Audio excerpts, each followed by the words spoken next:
Allah wahdahu la syarika lahu wa asyhadu anna Muhammadan abduhu wa rasuluhu. Direkam. Iya.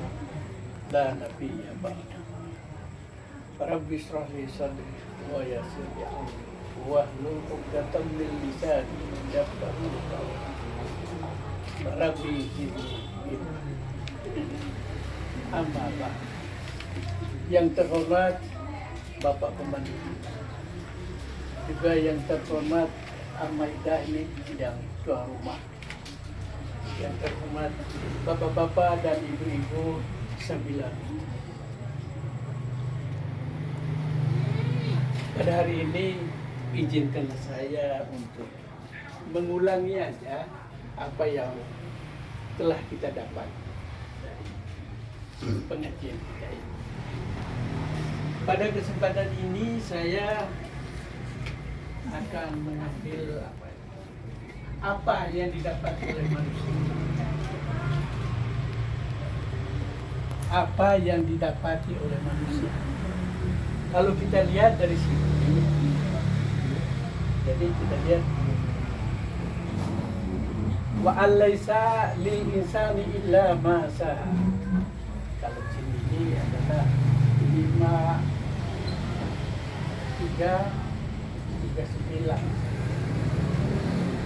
bahwa manusia hanya memperoleh apa yang telah diusahakannya, apa yang telah dikerjakannya. Bapak-bapak dan ibu-ibu yang diridhoi Allah, berarti ada yang menilai, ada yang memberi. Kita lihat ini dari kita lihat saya kasih contoh. Saya sengaja ngambil contoh Nabi Nuh. Nabi Nuh punya anak, anaknya itu menantang itu Nabi Nuh, tidak ikutin ajaran Nabi Nuh. Tapi bagaimana sikap Nabi Nuh terhadap anaknya itu? Nabi Nuh tetap mohon kepada Allah agar anaknya itu diselamatkan. Itu Nabi Nuh. Kita lihat itu di 11:45. Kita lihat ke Nabi Ibrahim. Nabi Ibrahim, bapaknya itu pembuat patung, penyembah berhala. Udah jelas bapaknya ini mempunyai tidak, dosanya itu satu-satunya dosa yang tidak dapat diampuni oleh Allah adalah dosa musyrik atau dosa syirik. Jadi bapak-bapak ibu-ibu kan bisa lihat itu ya, 448 atau 116. Ini dosa-dosa syirik. Tetapi apa yang diambil oleh Nabi Ibrahim? Nabi Ibrahim tetap bermohon kepada Allah agar bapaknya ini diampuni dosanya atau bapaknya itu diselamatkan. Nah, kita bisa lihat itu dari, kalau tadi Nabi Nuh tadi 45 ya, 11:45. Kalau Nabi Ibrahim ini 47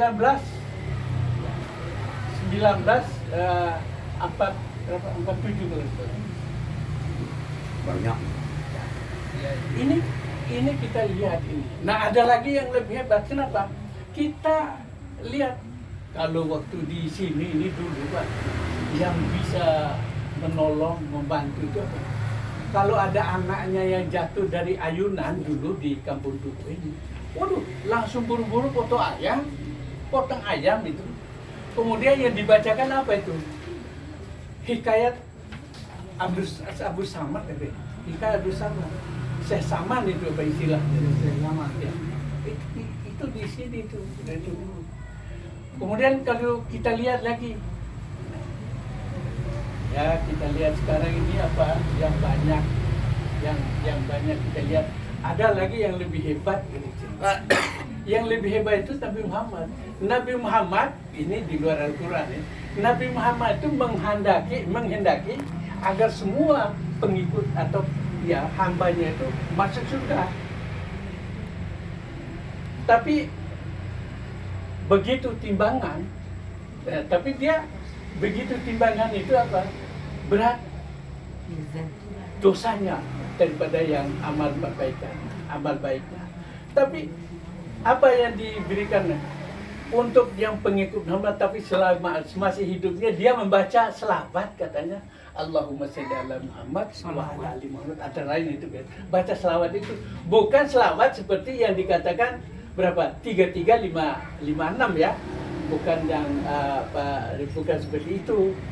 Yang itu kan hanya Sabila Rusdi itu.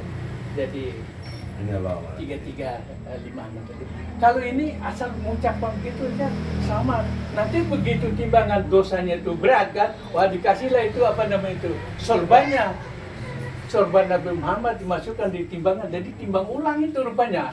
Timbang ulang itu yang menarik sekarang ini. Sorbannya dikasih sehingga timbangan kebaikannya itu lebih berat sekarang. Dosanya itu lebih ringan. Itu dari cerita itu. Jadi itu kan yang tadi kita kembali pada yang menilai. Siapa sih yang menilai? Nah kalau kita lihat itu, apa kata di Nabi Muhammad sebetulnya? Liyajziyallahu kullu nafsin bima kasabat. Indallahu sari'ul hisab.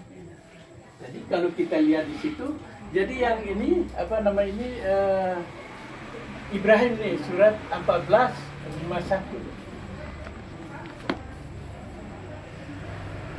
Agar Allah lah yang memberi, agar Allah yang memberi balasan terhadap apa, yang memberi balasan kepada setiap orang terhadap apa yang dikerjakan, terhadap apa yang dilakukan. Coba dikatakan, kenapa bilang kan agar Allah?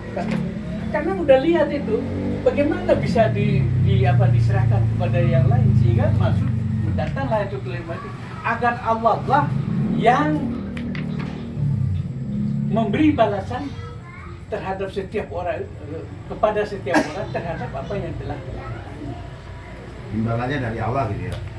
Jadi dari sini, jadi hanya satu-satunya itu. Jadi kalau cerita dari sana ke mana itu yang beri balasan itu dengan kalimat ini hanya Allah. Cuman kapan dibalasnya? Harus tidak lagi dibalas. Kapan balasnya? Kalau kita lihat ini dibalasnya itu apa? Al-yauma turja. Jadi kalau dasar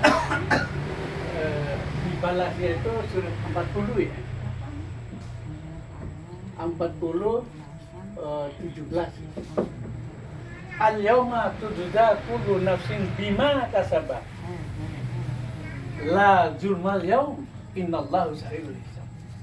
Pada hari ini kalimat itu pada hari ini pada hari ini akan diberi balasan kepada setiap orang itu terhadap apa yang dilakukan. Tidak ada yang dirugikan pada hari ini. Nah sekarang kita lihat itu pada hari ini kapan?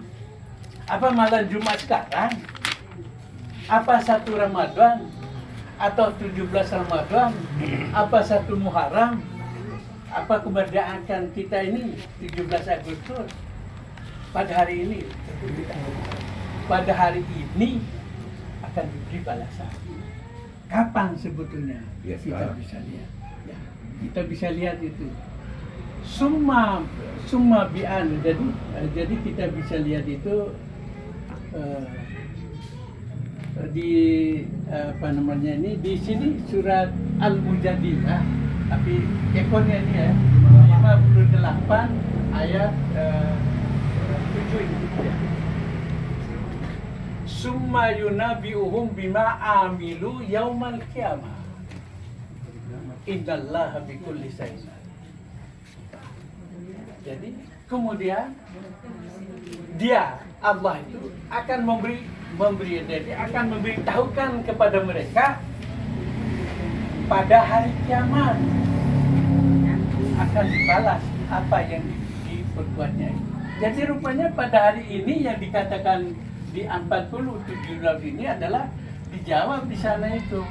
Jadi pada hari kiamat itu kita bisa lihat di 58. Jawabannya di 58 ayat 7, tapi di akhir kalimat kalimat itu. Jadi summa yunabbi'uhum bima amilu yaumal qiyamah. Itu di situ kan akhir kalimat ayat itu. Nah sekarang ternyata kita lihat bahwa yang dinilai itu walaupun perencanaan sekarang ini kan ada perencanaannya yang indah, yang lengkap, yang sempurna, dibarengi lagi dengan omongannya yang menarik, omongannya itu yang bagus-bagus. Apa itu dapat diterima? Nah kita bisa lihat, kita bisa lihat, ya ayyuhalladzina amanu lima taqulu ma la taf'alun. Wahai orang-orang yang beriman, ya, mengapa kamu ngomong ya? Kamu mengatakan sesuatu yang tidak kamu kerjakan. 61 ayat 2 itu ya. Iya, 23. 61 ayat 2. Ya. Jadi di sini berarti kan ini udah teguran ini. Hai orang yang beriman, mengapa kamu mengatakan sesuatu yang tidak kamu kerjakan? Berarti udah ada yang langgar ini.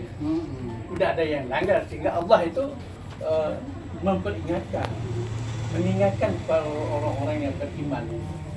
Apa iya sih orang beriman kemudian kita bisa lihat sih contoh ini. Kita bisa lihat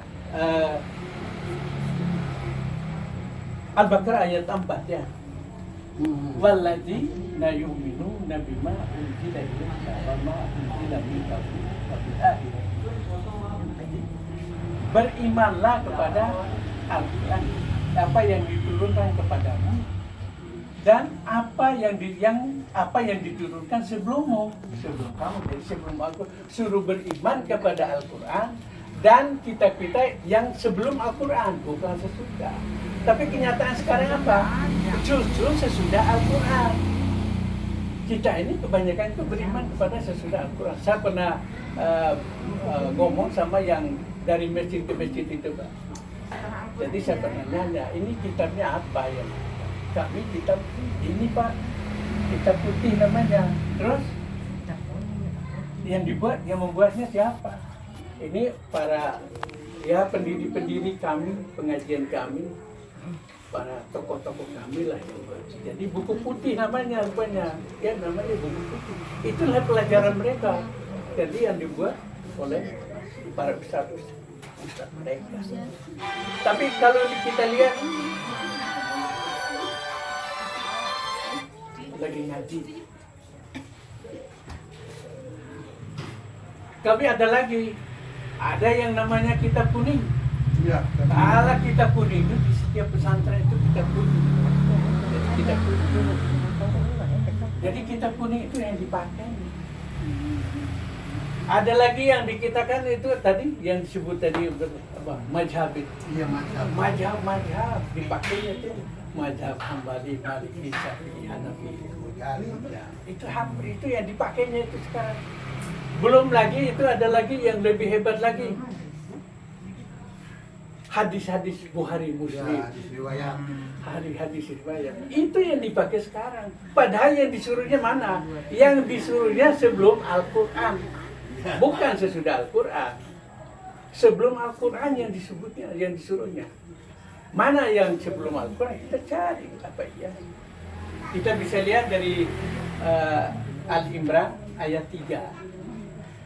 Nazzala alaikal kitaba bil haqqi musaddiqan lima baina yadayhi wa anzala Taurat wal Injil. Iya, itu Taurat. Tak. Minta tolong apa sih? Yang tadi ayat 3 itu. Ayat 3.